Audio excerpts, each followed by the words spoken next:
রাজ্যের জেলগুলির বাস্তব পরিস্থিতি খতিয়ে দেখার হুঁশিয়ারি বা ডিভিশন বেঞ্চের অতিরিক্ত বন্দী থাকলে স্বতঃপ্রণোদিত মামলা করে জামিন দেওয়ার ইঙ্গিত। বিচারপতি দেবাংশু বসাকের মন্তব্য, হাজার ক্যাপাসিটি ৩,০০০ বন্দী থাকলে নাগরিক অধিকার লঙ্ঘন হচ্ছে।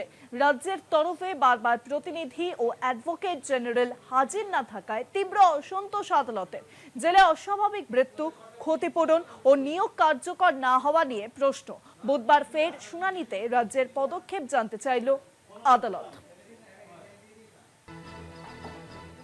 আরো বিস্তারিত বিষয়ে জানবো, এখন ফোন লাইনের সঙ্গে রয়েছেন প্রতিনিধি পীযূষ কান্তিনাগ। পীযূষ দা, দেখো, রাজ্যের জেলগুলির পরিস্থিতি খতিয়ে দেখার কথা বললেন কলকাতা হাইকোর্টের বিচারপতি দেবাংশু বসাক। রাজ্যের জেলের যে সমস্ত অভিযুক্তরা রয়েছেন সেই সমস্ত সংশোধনাগারের আয়তন বেড়েছে কিনা সে বিষয়ে কিন্তু জানতে চায় হাইকোর্ট। রাজ্যের আইনজীবীর পক্ষ থেকে জানানো হয় যে সোনারপুরে যে ইতিমধ্যে যে জেল সংশোধনাগার তৈরি করা হয়েছে তাতে কিন্তু তার আয়তন বৃদ্ধি পেয়েছে। তখনই বিচারপতি দেবাংশু বসাক মন্তব্য করেন, এরপরে এই জেলগুলিকে খতিয়ে দেখা হবে। যদি দেখা যায় যে ১,০০০ জনের ক্যাপাসিটিতে ৩,০০০ জনকে রাখা রয়েছে, তাহলে সেক্ষেত্রে কিন্তু আদালত স্বতঃপ্রণোদিত হয়ে মামলা দায়ের করে উপযুক্ত ব্যবস্থা গ্রহণ করবে।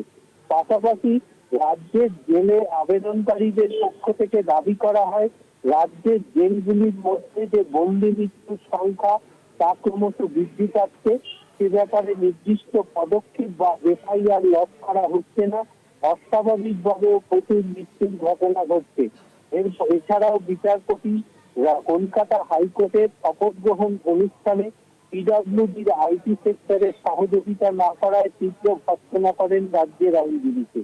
আগামীকালের মধ্যে এ বিষয়ে উপযুক্ত পদক্ষেপ গ্রহণ করা হয়েছে তা কলকাতা হাইকোর্টকে জানাতে হবে। আগামীকাল বিচারপতি এই মামলার পুনরায় শুনানি গ্রহণ করবেন। অনেক ধন্যবাদ পীযূষ দা, ফোন লাইনের সঙ্গে ছিলেন প্রতিনিধি পীযূষ কান্তিনাগ।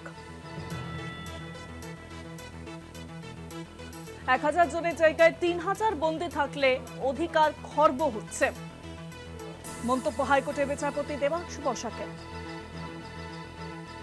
সংশোধনাগার নিয়ে এবার করা পর্যবেক্ষণ কলকাতা হাইকোর্টের ডিভিশন বেঞ্চের। রাজ্যের প্রতিনিধি অ্যাডভোকেট জেনারেল না থাকায় তৈরি হচ্ছে অসন্তোষ।